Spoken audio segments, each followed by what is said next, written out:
Ninguém percebia o que estava acontecendo com ele. Por fora, parecia apenas mais uma pessoa comum, seguindo a rotina, cumprindo horários, existindo no automático. Mas por dentro, algo estava se apagando aos poucos. Todos os dias eram iguais, e cada manhã começava com a mesma pergunta silenciosa. É só isso? Ele não estava vivendo. Estava sobrevivendo. E o pior não era a dificuldade em si. Era a sensação constante de estar preso em uma vida que não fazia mais sentido. Enquanto o mundo parecia avançar, sem olhar para trás, com o passar do tempo, a frustração deixou de ser um incômodo e virou companhia. As tentativas falhavam, os planos não saíam do papel.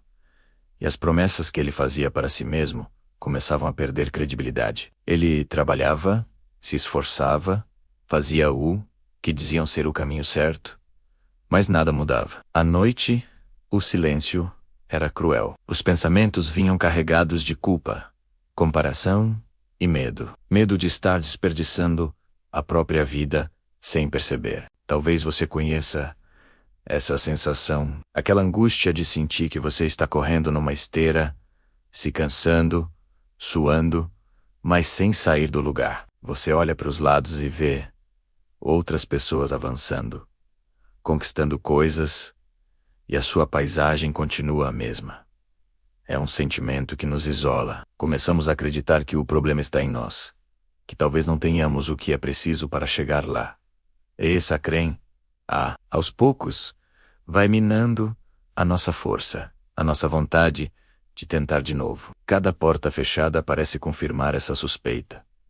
Cada obstáculo parece um sinal para desistir. A gente se acostuma tanto com a decepção que ela se torna familiar, quase confortável. Mas um dia, no fundo desse poço, algo diferente aconteceu. Em vez de se perguntar por que isso sempre acontece comigo, ele se perguntou: e se eu estiver olhando para o problema da forma errada? Não era sobre falta de esforço.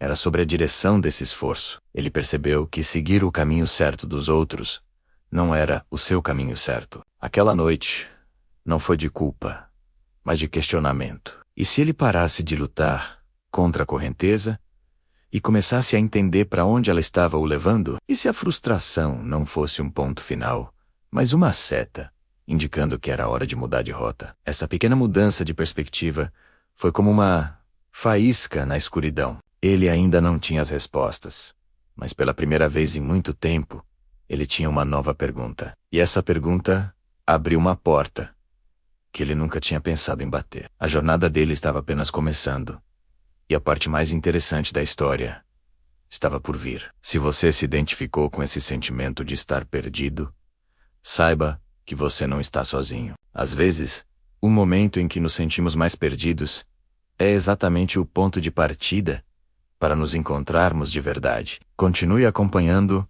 para descobrir o que acontece a seguir. Obrigado por assistir e não se esqueça de se inscrever para não perder a continuação.